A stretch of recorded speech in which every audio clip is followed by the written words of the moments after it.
Hoje, finalmente, eu vim falar sobre o Torto Arado. E eu digo finalmente porque já tem uns 2 meses que eu li essa história.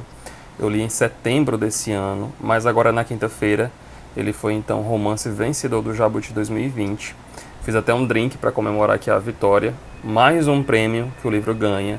Isso porque ele já foi vencedor do prêmio Leia em 2018, lá em Portugal.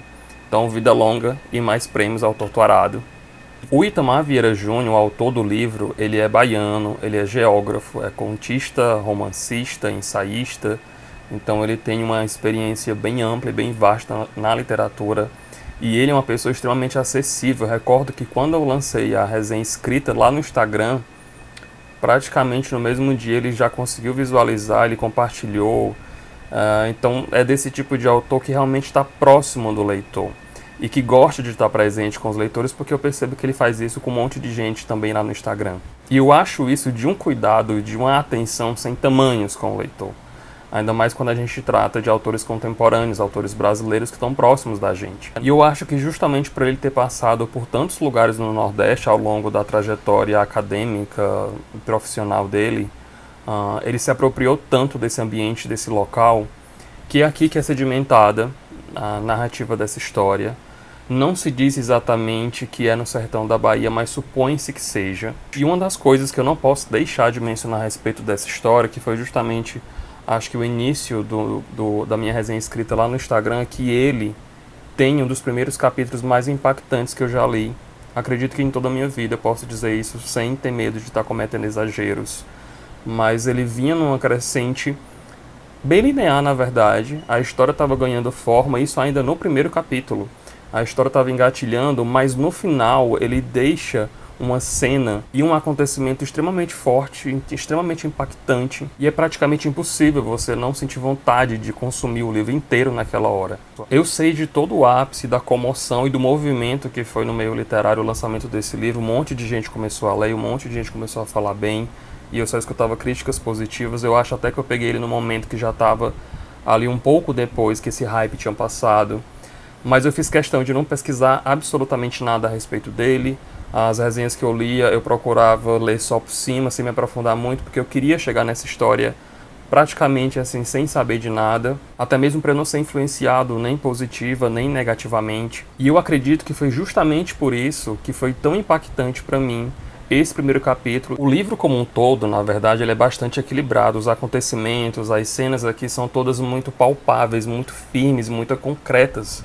Mas ele carrega ao mesmo tempo o misticismo, um lado de respeito a esses rituais, a essas crenças e a esse caráter um pouco mais espiritualizado que essas personagens elas priorizam, elas seguem. É algo realmente muito vivo no cotidiano delas, e esse zelo e esse apreço por isso, ele tá claro ali também. E ele também é um livro que diz muito a respeito de um povo, de uma época e principalmente das consequências da nossa história.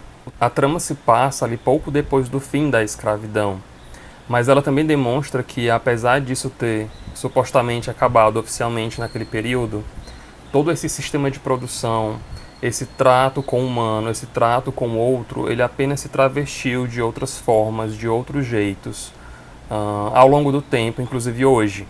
Mas que quando a gente analisa o todo, seja numa lente mais macro ou num campo micro mais detalhado, a gente percebe que o sistema está praticamente igual, que as coisas continuam do mesmo jeito, pouco se mudou, pouco se evoluiu com relação a isso. Não tem muito tempo, coisa de uns 2, 3 anos atrás, aqui mesmo em Fortaleza foi noticiado um caso de uma construção que estava sendo feita numa região bem nobre da cidade até. E quando houve uma denúncia com relação ao que estava acontecendo de fato lá dentro, foi descoberto que as pessoas estavam trabalhando numa condição completamente impossível de se trabalhar.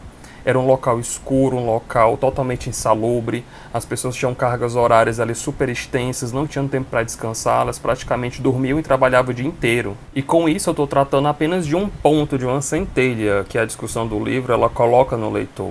Ela insere na gente enquanto a leitura está acontecendo. Mas a questão do racismo é extremamente pertinente, a questão do respeito a outras religiões, a crenças, tudo está aqui no mesmo peso e numa mesma medida. Existe um uso desenfreado da força de trabalho desse povo que está aqui nessas páginas. E não há nenhuma concessão de direito. E essa relação do fazendeiro, do produtor com os moradores ou trabalhadores, ela é mantida numa linha que há muita humilhação, que não há um respeito, não há uma atenção. E o pior, esse vínculo ele é tido como até uma espécie de favores e deveres que um tem com o outro. Um outro ponto muito importante que o livro aborda, que eu acho importante destacar aqui, são as relações de poder, né? E elas são assim de N naturezas, né? Desde o produtor com o trabalhador, o marido com a esposa, de uma mulher com a outra e do indivíduo com ele próprio também. Então a história dessas duas irmãs que estão aqui representadas na capa, né, que é a Belanísia e a Bibiana, ela serve como um fio condutor para levar a narrativa adiante. E tudo o que acontece, né, todas essas discussões advêm do que acontece com elas duas. Eu acho que eu falei pouquíssimo aqui, ou quase nada, do que é a história, do que acontece, do que essas duas irmãs representam uma para a outra e como que foi a vida delas. Mas eu acho que isso é algo que o leitor tem que descobrir. As discussões que são levantadas a partir disso são de suma importância para a gente estar discutindo sempre. Então talvez por isso eu tenha ficado tão feliz com esses prêmios que o livro vem recebendo. Eu tenho certeza que vai continuar ganhando vários outros. Ele é um livro árido, é um livro dolorido, é um livro sofrido, mas é um livro também muito forte, muito importante. E eu acho também que muito disso advém do fato das personagens do livro serem muito íntegras, muito firmes, muito seguras e muito fortes também. Principalmente as personagens femininas. Eu acho que a figura do feminino, ela se sobrepõe a todo momento nessa narrativa. Eu acho realmente que são elas que sustentam a história. Então fica a minha recomendação. Mais uma recomendação dentre tantas outras que você pode encontrar na internet sobre o Torto Arado. Um livro ganhador do Leia 2018, Jabuti 2020 e está aí também na lista do Prêmio Oceanos. É um prêmio de língua portuguesa, é um prêmio um pouco maior e sai do campo Brasil, mas a minha torcida com certeza é para ele. Então, um brinde aí aos prêmios que esse livro vem recebendo. E se você já leu essa história, me diz lá nos comentários o que é que você achou, se você também morreu de amores por ela. Faz algum outro comentário caso você queira. As redes sociais estão lá embaixo no box da descrição. Tem lá também o link da Amazon, caso você queira fazer alguma compra. Pelo link você ajuda o canal sem pagar nada mais do que você já pagaria normalmente no site. Avalie o vídeo, obrigado por ter assistido e até mais.